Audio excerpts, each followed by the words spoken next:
नमस्कार, बोल जनता बोल के इस एपिसोड में हम आ गए हैं एचईसी नगरी। एचईसी नगरी रांची के एक प्रमुख इलाका है जो कभी देश की मात्र कारखाना कही जाती थी और 1965 में इसी स्थान पर पंडित नेहरू जो थे प्रथम प्रधानमंत्री, उन्होंने यहीं से इसका शिलान्यास रखा था।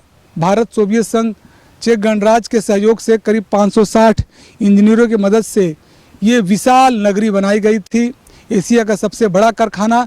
लेकिन आज की स्थिति में यहाँ स्थिति दयनीय है और इसकी गूंज रांची से लेकर दिल्ली तक हमेशा सुनाई पड़ती है। आपने देखा होगा कि कुछ दिन पहले पड़ोसी राज्य बिहार के एक सांसद ने इसकी दुर्दशा पर संसद में सवाल उठाए थे, जिस पर जवाब ये आया था कि यहाँ के लोगों को, यहाँ के कर्मियों को यहीं से कमाना होगा और खाना होगा। यानी जिससे स्थिति असमंजस में आ गई है। जो कर्मी हैं वो अब चिंतित हैं कि रिवाइवल पैकेज जो मिलता है उनको समय समय पर, वो उन्हें कैसे मिलेगा या फिर कैसे खाएंगे कमाएंगे। मशीनें जर्जर हो चुकी है। आप देख सकते हैं कि जो लोग हैं इनके माथे पर सिकन है। जो कर्मी हैं लंबे समय से यहाँ काम कर रहे हैं, उम्र गुजर गई, यहाँ पर रिटायर के कगार पर हैं। कुछ लोगों ने नई ज्वाइनिंग ली है। भविष्य क्या होगा ये अब चिंता का विषय है। राजनीतिक क्षेत्र भी रहा है। खिजरी विधानसभा का क्षेत्र पड़ता है, कुछ हटिया विधानसभा का क्षेत्र पड़ता है। यहाँ पर पूर्व केंद्रीय मंत्री सुबोध कांत सहाय की राजनीति भी इसी क्षेत्र से शुरू हुई थी। उसके अलावा वर्तमान में जो सांसद हैं वो बीजेपी के संजय सेठ है। लेकिन जब चुनाव आता है तो इस इलाके में सरगर्मी बढ़ जाती है। करीब 1.5 लाख की आबादी इस पूरे क्षेत्र में है। लेकिन जब बात आती है रोजी रोजगार की, जब बात आती है काम की, जब ये बात आती है बच्चों के पालने की, तब जो जनप्रतिनिधि हैं वो नदारत हो जाते हैं। अब हम सीधे बोल जनता बोल के कार्यक्रम में कर्मियों के पास आएंगे कि जो हाल के दिनों में फिर से जो एचईसी में राजनीति शुरू हुई है, एचईसी को लेकर केंद्र सरकार जो राज्य मंत्री थे, जो उद्योग राज्य मंत्री, उन्होंने सीधे वर्मा जी ने कह दिया कि यहाँ के कर्मियों को और खुद कमाना होगा, खुद खाना होगा। ऐसे में जर्जर प्लांट हैं, मशीनें जर्जर हैं, कैसे खाइएगा कमाइएगा।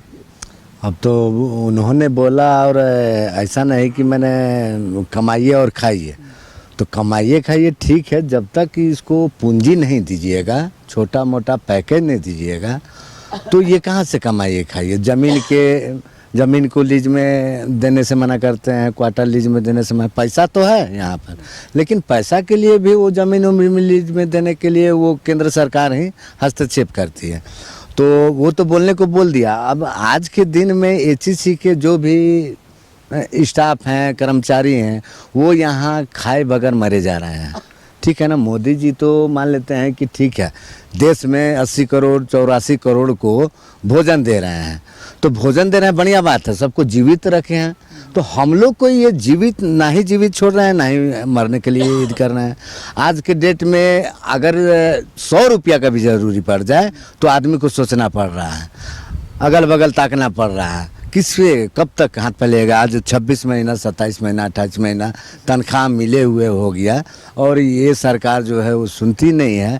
और 11 साल 10 से 11 साल हो चुका है मोदी जी को प्रधानमंत्री में, तीसरा टर्म है कि प्रधानमंत्री में। लेकिन ठीक है, ये किसका कारखाना था। मान लेते पंडित जवाहरलाल नेहरू वो प्रथम प्रधानमंत्री थे, तो उन्होंने तो कारखाना खोला, किस लिए खोला, विकास के लिए खोला, देश के हित के लिए खोला।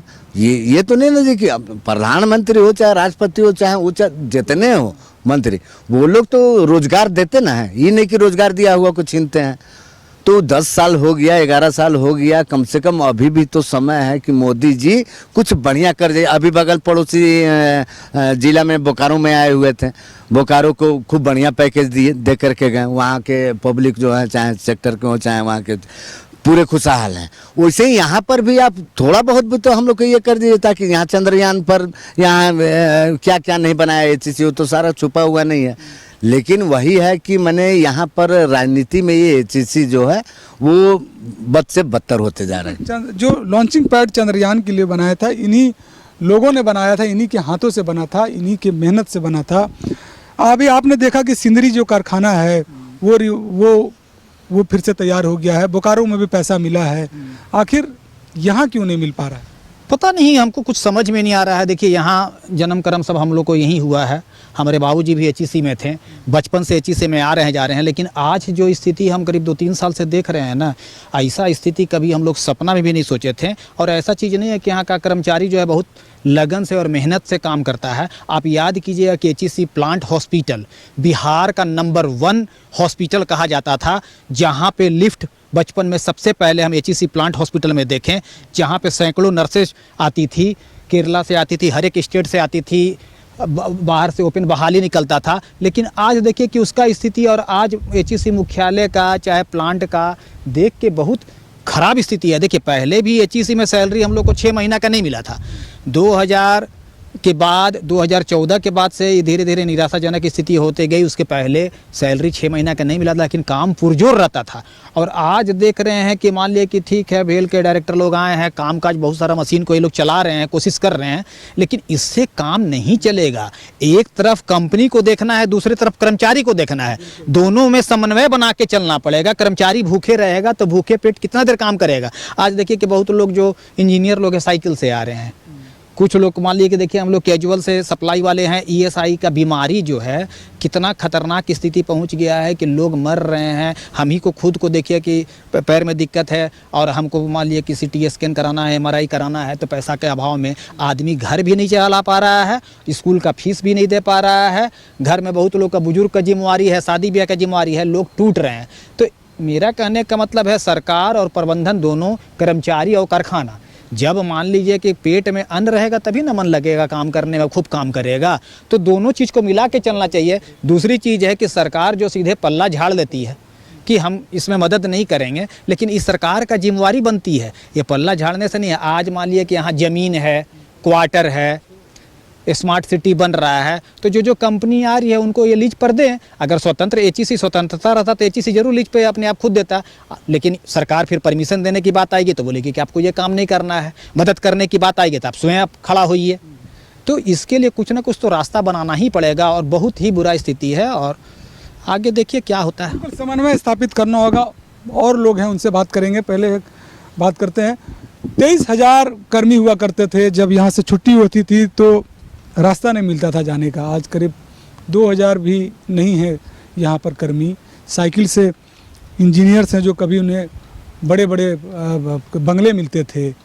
क्या भविष्य लग रहा, क्या सोच रहे हैं आप? एक ज़माने में आपने सही कहा कि इस एचईसी से भारत का नाम रोशन होता था विश्व के पटल पर, और यहाँ 23,000 और कुछ कॉन्ट्रैक्ट मिला के 30,000 32,000 लोग काम किया करते थे। देश की ये धरोहर है। इधर एचईसी अपने सफ़र में कई बुरे दिन देखा। एक ज़माने में ये BIFR में भी था, उससे ये बाहर हुआ, जिसमें हमारे ठेका मजदूर जो हैं बहुत सहयोग किए, कम पैसा में काम करके इसको BIFR कोर्ट से बाहर निकाले। बीमार उद्योग हुआ उस कोर्ट का नाम।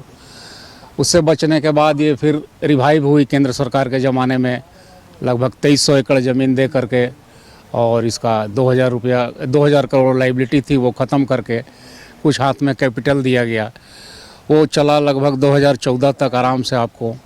फिर 18 से ये लड़खड़ाने लगा।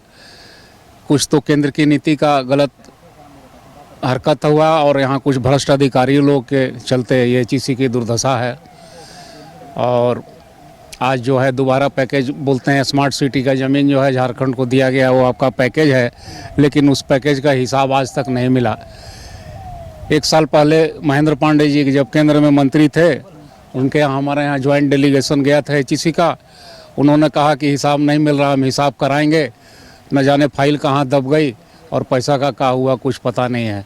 अगर वो भी पैसा लास्ट में ज़मीन का जो आया रहता तो एचईसी रिवाइव हो गया रहता। अब केंद्र में बहुत लोकप्रिय सरकार बैठी हुई है, आशा हम लोग लगाए हुए हैं इस सरकार क्या करेगी, लेकिन कल जो जवाब आया है परसों लोकसभा का पप्पू यादव जी के सवाल पर, तो उससे तो यहाँ मायूसी छा गई है। कुछ दिन और हम लोग इंतज़ार में हैं। हम लोग का दवा इलाज सब बंद है, ESI वगैरह। अब एचईसी नहीं चलेगा तो लास्ट में हम लोग सब विस्थापित और यहाँ के लोग मिलके यहाँ ट्रैक्टर चला के हल चला के जोत देंगे, सबको भगा देंगे। यही अब रह गया हम लोग। बिल्कुल, देखिए किस तरह से दर्द झलक रहा है। क्या भविष्य लग रहा है? विस्थापित भी यहाँ रहे हैं, आप लोगों की ज़मीनें भी यहाँ गई हैं। देखिए, ये रांची 5वीं अनुसूची के अंतर्गत आता है। चूँकि पूरा देश में पहले की सरकार यहाँ झारखंड के ट्राइबल लोगों को आगे बढ़ाने की सोच रखा था और उसके बाद इस कारखाना को मदर प्लांट के नाम से स्थापित किया। अब क्या हुआ, यहाँ का ट्राइबल लोग का विकास तो आप जान रहे हैं।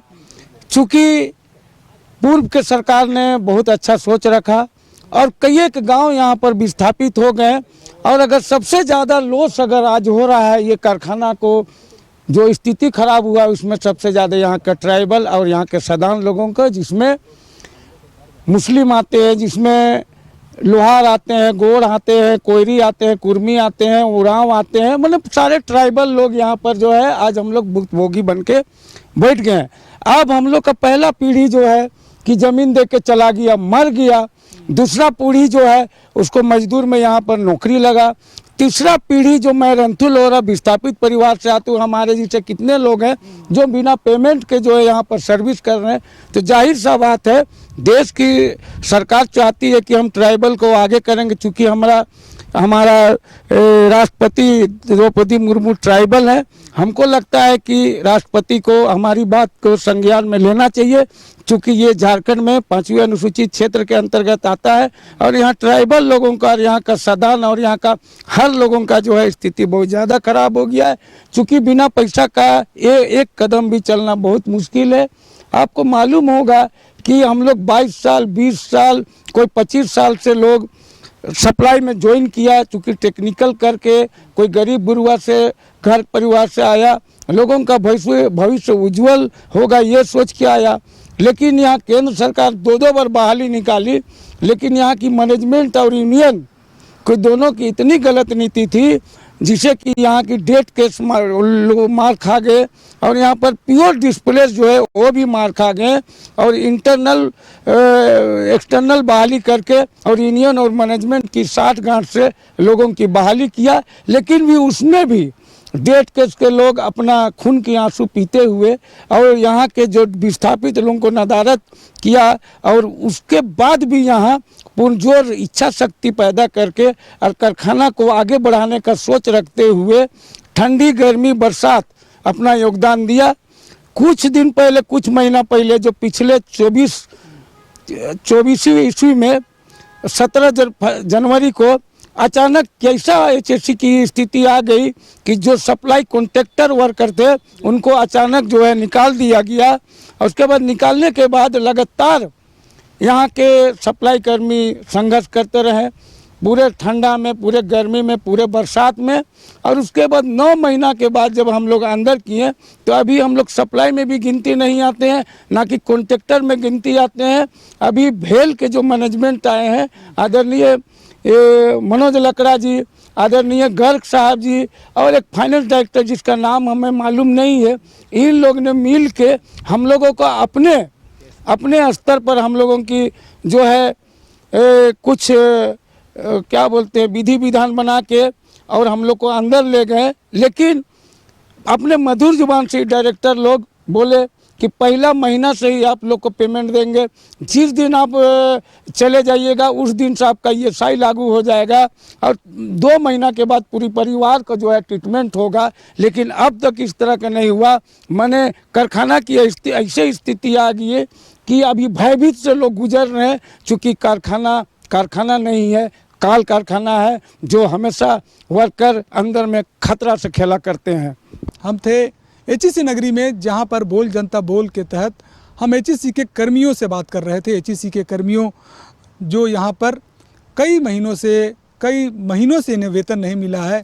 अब केंद्र सरकार की ओर इनका रुख है, टिकटिकी निगाहों से देख रहे हैं कि अब रिवाइवल पैकेज मिले, कुछ पैसा मिले कि इस क्षेत्र का विकास हो, इनका विकास हो, इनके परिवार का विकास हो, जिंदगी पटरी पर आए। हमारे साथ कुछ और लोग हैं जिनसे बात करेंगे जो एचईसी में काम करते हैं। एचईसी में 3 बड़े ऐसे प्लांट हैं, HMBP, FAP और HMTP, जहां से अनगिनत जो रक्षा मंत्रालय की ओर से जो जॉब मिलता था, जो काम, जो सामान मिलते थे, वो यहाँ से बन के निकले हैं। जो आज भी टैंक और जहाज़ों में लगे हुए हैं वो वही HEC है जहाँ पर कभी हज़ारों की संख्या में इंजीनियर हुआ करते थे, लेकिन आज स्थिति दयनीय हो चुकी है। हालांकि भेल के तरफ से कुछ लोग यहाँ आए हैं, अधिकारी आए हैं, जिनका प्रयास चल रहा है कि HEC को फिर से ऊपर उठाया जाए। क्या लग रहा है कि अब भेल के कुछ अधिकारी आए हैं, काम शुरू हो रहा है, लेकिन सबसे बड़ी समस्या है वेतन को लेकर। जेब में पैसा रहेगा तब तो काम करेंगे। देखिए, अभी जैसा कि बड़े भाई लोग बताएं कि HEC का स्थिति बहुत बदतर हो चुका है। मैंने अभी जैसा बताएं कि 100 रुपया के लिए भी मोहताज हो गया है। बिना खाए ड्यूटी करना, परिवार का प्रताड़ना सहना, बच्चों का फीस जमा नहीं होना। मैंने अब कहिए कि आदमी विल पावर से आ रहा है, जा रहा है। अब इससे बुरा दिन क्या हो सकता है?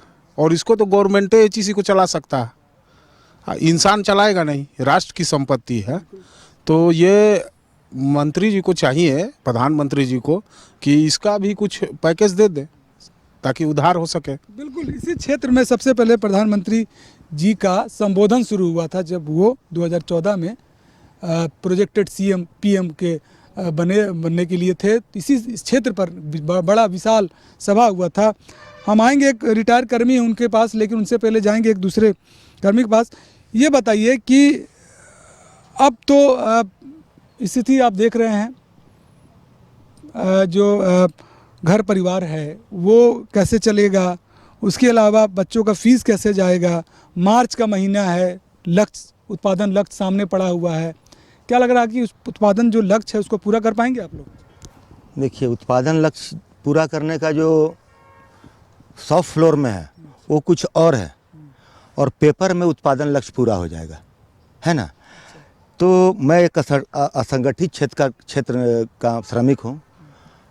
मेरे समझ में HEC की जो भी बदहाली है उसके लिए तो अब हम प्रबंधन को जिम्मेवार कहेंगे, प्रबंधन कामगार को कहेगी।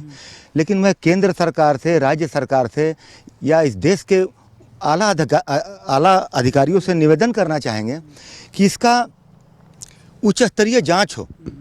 इस कारखाने में जो भी भ्रष्टाचार हुआ है, जो सामने भी दिख रहा है, लेकिन इसको स्पष्ट रूप से पूरे बड़े पैमाने पर अगर इसका जांच होगा तो इसमें बहुत सारी कमियां नज़र आएगी, जिससे ये सरकार को भी पता चलेगा कि आपके द्वारा दिए गए पैसों का कहाँ सही उपयोग हुआ है, कहीं कहाँ नहीं हुआ है। केंद्र सरकार द्वारा इसको बहुत बार धन मिला, इसके बाद भी ये डेवलप नहीं कर पाया, जबकि इसके पास अनुभवी कुशल कामगार भरमार हैं। मैं असंगठित क्षेत्र का मजदूर हूँ, मैं HEC से अप्रेंटिस किया हूँ, बड़ी से बड़ी मशीन को ऑपरेट करता हूँ। हमारे द्वारा बनाया हुआ जॉब 00 में पास होकर के, इसका बखान क्या करना है, वो तो सर्वव्यापी है कि हम कैसे कामगार हैं और सबसे कम वेतन में हम काम करते हैं।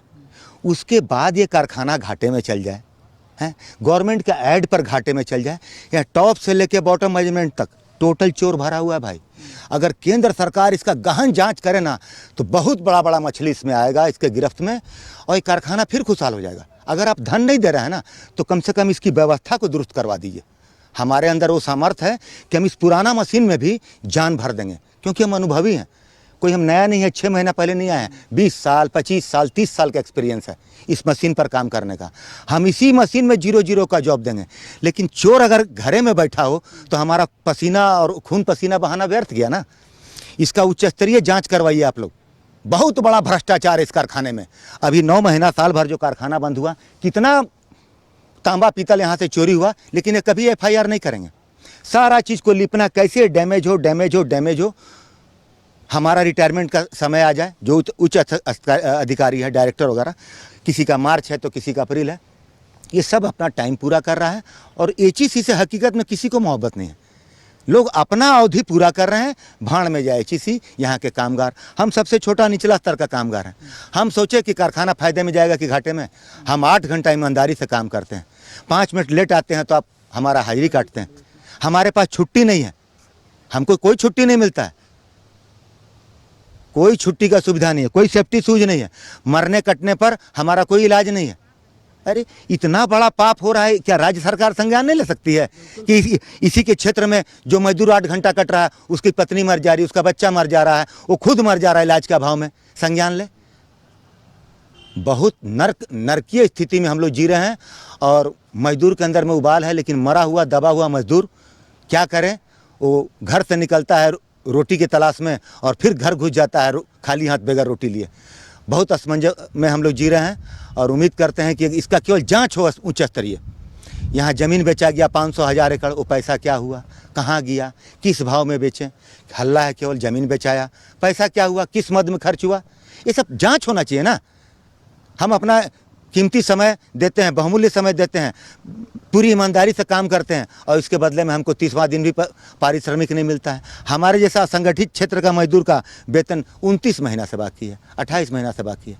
हम अस्थायी कामगार नहीं हैं, हम ठेका मजदूर हैं। इस एचईसी का सबसे गिरा हुआ, सबसे कुचला हुआ मजदूर, उसका तनख्वाह 30 महीना का बाकी रखा है। इसलिए इसका उच्च स्तरीय जाँच हो, इससे हमको संतुष्टि मिलेगा कि हाँ, जो अधिकारी, हम लोग गवाही देंगे जी, प्रशासन आए, जांच ब्यूरो आए, हम लोग थोड़ी छिपने वाले हैं। एकदम हम लोग उदाहरण देंगे, देखो यहाँ से सामान गायब हुआ, यहाँ से गायब हुआ, कौन ले गया, कैसे चोरी हुआ, थाना में FIR है, केवल FIR करके बैठ जाना है। बहुत भ्रष्टाचार है महोदय, इसका उच्च स्तरीय जांच होना चाहिए। बिल्कुल, काफ़ी संघर्ष भरा जीवन व्यतीत हो रहा है। सुबह आते हैं कारखाने में इसी आस पे कि काम करेंगे, उसके एवज में पैसा मिलेगा, लेकिन शाम में खाली हाथ जाते। एक चचा हमारे पास जो अब रिटायर हो चुके हैं अपना, जो बकाया पैसा मिला नहीं, बाकी है सब। जब जैसे हम यहाँ 2 साल से दौड़ रहे हैं, लेकिन अभी भी परेशान किया जा रहा है। जिसका पास जाते तो ये कागज़ लाओ, का जो भी कागज़ मांगा हम उसको पूर्ति किए, लेकिन अभी भी सुनवाई नहीं हुई है। जब जाते हैं तो बोलता है ये कागज़ लाओ, ठीक है, जुगाड़ करके अभी बोलता है कि आधार ठीक करो, तो हालांकि यहीं से हेडक्वार्टर से सब ठीक हो जाएगा। जी। हाँ, लेकिन ये लोग कर नहीं रहा। दौर भी आपने वैसा देखा होगा, जब यहाँ खुशहाली रहती थी, जब 1 तारीख को सैलरी मिलता था, तब उस कैसा दौर रहता था। उस समय तो यहाँ जो दुकानदौरी भरा हुआ रहता था, कपड़ा दुकान वगैरह सब दुकान भरा जाता था कि जगन्नाथपुर का मेला है। लेकिन क्या करिएगा, यहाँ तो सब बेच के खा गया लोग। एक समय ऐसा हुआ करता था, जब यहाँ वेतन मिलता था तो शहर, जो मुख्य शहर है रांची का, राजधानी का, वहाँ के दुकानदार इंतजार करते थे यहाँ कर्मियों का कि वो यहाँ आएंगे और ख़रीदारी करेंगे। और हम भी कामना करते हैं कि ये पुराने जैसे दिन एचईसी में भी लौटे। अपने सहयोगी विकी के साथ नौशाद, न्यूज़ 11 रांची।